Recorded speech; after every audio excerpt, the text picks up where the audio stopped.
What if Jesus approaches you in your workplace and says, "Stop whatever you're doing and come follow me"? What would you do? Hello, friends, brothers, and sisters. My name is Denmark, and welcome to Pathways of Hope. The Gospel today describes the beginning of Christ's ministry. It recounts the beginning of Jesus' first public life in Galilee. He starts to call people to become fishers of men and prepare them for mission, which is to spread the good news. Responding to the call of Jesus requires sacrifices and stepping out in faith to something that you're just not used to doing. It requires courage and trust. As Jesus was walking by the Sea of Galilee, he saw two men, Simon, who was called Peter, and his brother Andrew, casting a net into the sea. He said to them, "Come after me, and I will make you fishers of men."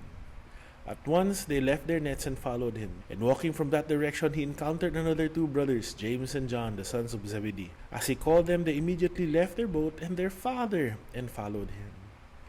Peter, Andrew, James, and John. Imagine what they would have felt and thought of at that time. At the beginning of Christ's ministry, little was known about him. His fame was not yet that spread throughout the land. But somehow Peter, Andrew, James, and John started hearing about him. They saw something in this man that made them take their first step in mission, to step out in faith. I recall a famous passage from the Bible wherein Jesus walks on water. In Matthew 14, verses 22 to 29, it says, "Immediately Jesus made the disciples get into the boat and go on ahead of him to the other side, while he dismissed the crowd. After he had dismissed them, he went up on a mountainside by himself to pray. Later that night, he was there alone, and the boat was already a considerable distance from land, buffeted by the waves because the wind was against it. Shortly before dawn, Jesus went out to them, walking on the lake. When the disciples saw him walking on the lake, they were terrified. "It's a ghost," they said, and cried out in fear.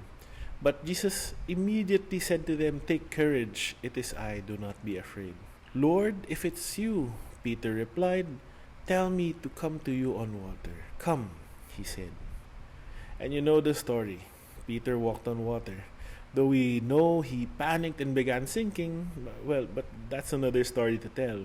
Try to put yourself in Peter's shoes for a moment. You have a sudden insight into what Jesus was doing. The Lord is passing by. He's inviting you to go on an adventure of your life. But at the same time, you're scared to death. What would you choose? The water or the boat? The boat is safe, secure, and comfortable. On the other hand, as the passage describes, the water is rough. The waves are high and the wind is strong. There's a storm out there, and if you get out of the boat, you can't be sure you'll walk on water and you might drown. But if you don't get out of the boat, you'll surely never get a chance to walk on water.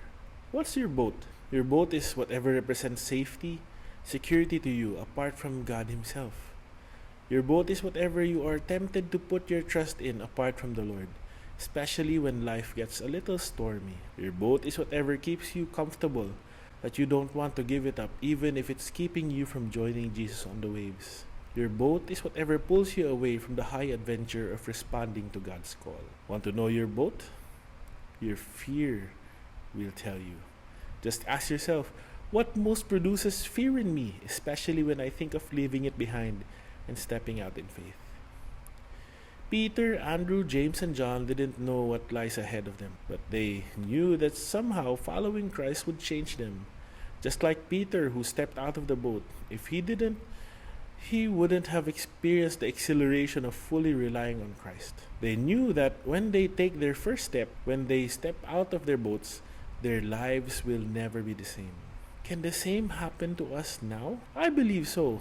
Well, God may not call us to leave our jobs, our families, our businesses, and give up everything to follow Him. It might simply mean stepping out of our comfort zones and sharing the gospel to people we know.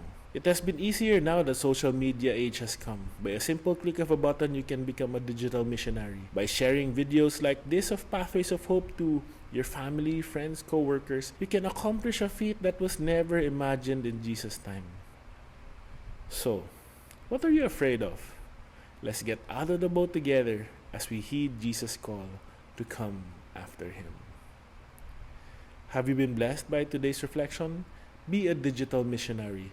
Please like and share this video with your friends and loved ones. Again, my name is Denmark Gilisanya. Thank you and have a blessed day.